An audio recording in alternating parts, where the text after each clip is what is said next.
Stock market এডুকেশনে আপনাদের স্বাগত। আজকে 20 তারিখ।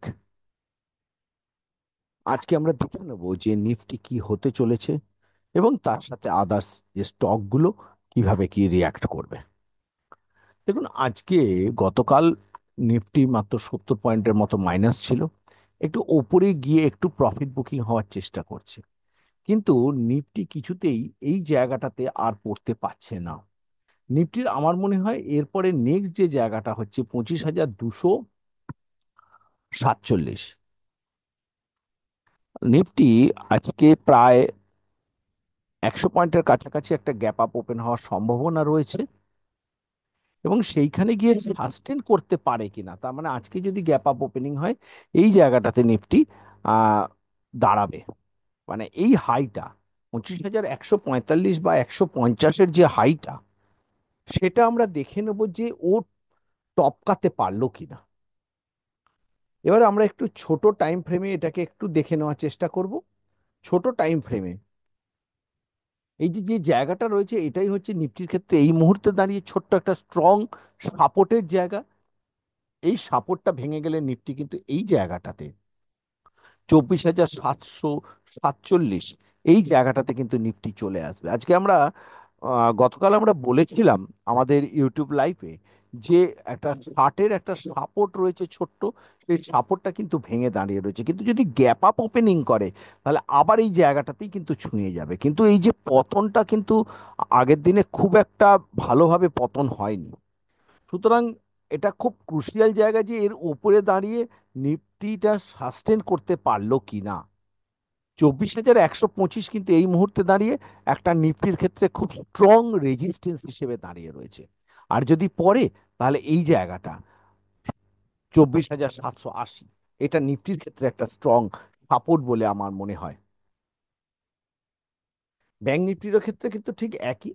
ব্যাংক নিফটি কিন্তু প্রায় ডবল টপ ছুঁয়ে পড়ে গেল গতকাল। এই ডবল টপ যে ছুঁলো, কিন্তু এইখানটাতেও নিফটি কিন্তু একটা সাপোর্ট নেওয়ার চেষ্টা করছে।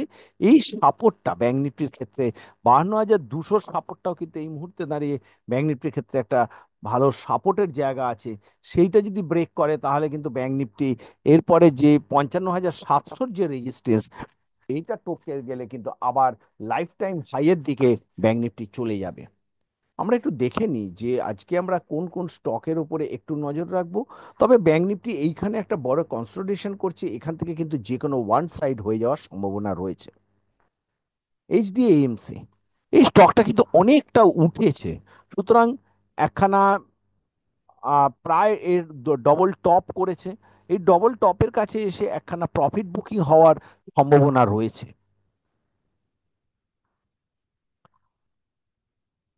কেফিনটেক কেফিনটেক কিন্তু এই জায়গাটাতেই একটা কনসলিডেশন ফর্ম তৈরি করছে, এবং এই কনসলিডেশন ফর্ম তৈরি করে ও কিন্তু এই যে জায়গাটা 11,022 এই লেভেলটাতে কিন্তু ও চলে যেতে পারে। তারপরে আসছে সিপ্লা। সিপ্লা কিন্তু একটা কনসলিডেশন ফর্মই তৈরি হচ্ছে। এই যে জায়গাটা যেটা আমরা করে রেখেছি 1477, আর ওপরে হচ্ছে 1511, প্রায় 40 পয়েন্টের যে একটা জায়গা রয়েছে, এই জায়গাটাকে যে কোনো একটা দিকে ব্রেক করলে সিপলা একটা রান দেবে যে কোনো একদিকেই।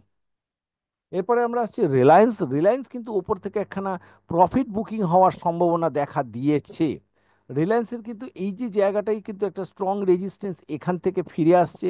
এই হাইটা 1466টা যদি রিলায়েন্স ওপরটাতে ভাঙতে পারে তাহলে কিন্তু রিলায়েন্স প্রায় 1500-র দিকে চলে যাওয়ার সম্ভাবনা রয়েছে। কোটাক ব্যাংক। কোটাক ব্যাংকও ঠিক সেই একই জায়গাটাতে একটা ডাব্লিউ ফরমেশন করার চেষ্টা করছে। তো এর ওপরটাতে যদি দাঁড়ায় 2130, তারপরে একটা কোটাক ব্যাংকের রান হওয়ার সম্ভাবনা আছে এই গ্যাপটাকে পূরণ করার। আর তা না হলে এই জায়গাটাতে না হলে কিন্তু এইখানে যেটা 2062 এর যে সাপোর্ট আছে সেই সাপোর্টটা ভেঙে দিলে কিন্তু নিচেই চলে যাবে। এরপরে আমরা আসছি টরেন্ট পাওয়ারে। টরেন্ট পাওয়ারের ক্ষেত্রে কিন্তু একখানা একই জায়গা তৈরি করছে একটা কনসলিডেশন ফর্ম। সেই কনসলিডেশনের ফর্মের পরে আমরা দেখবো যে এরপরেও সে কোন দিকে যেতে পারে। তাহলে আজকে এটা ছিল মোটামুটি একটা আপডেট। এবারে আমরা দেখে নেবো যে আজকে মার্কেট খুলে কিরকম কি হচ্ছে না হচ্ছে। আপনারা আমাদের সাথে থাকবেন, আমরা দুপুরবেলা চেষ্টা করব একটা ইউটিউব লাইভ করার, এবং এটা টোটালটাই আমাদের এডুকেশন পারপাস। এবং এখানে আমরা এক্সেল দিয়ে কি করে ট্রেড করে এবং আদার্স কিছু সাপোর্টিং টুলস আপনাদের আমরা দেখাবো ফর এডুকেশন পারপাস। আপনারা আমাদের সাথে থাকবেন, আর ইউটিউব চ্যানেলটা ভালো লাগলে অবশ্যই লাইক, কমেন্টস এবং সাবস্ক্রাইব করতে একদম ভুলবেন না। ধন্যবাদ।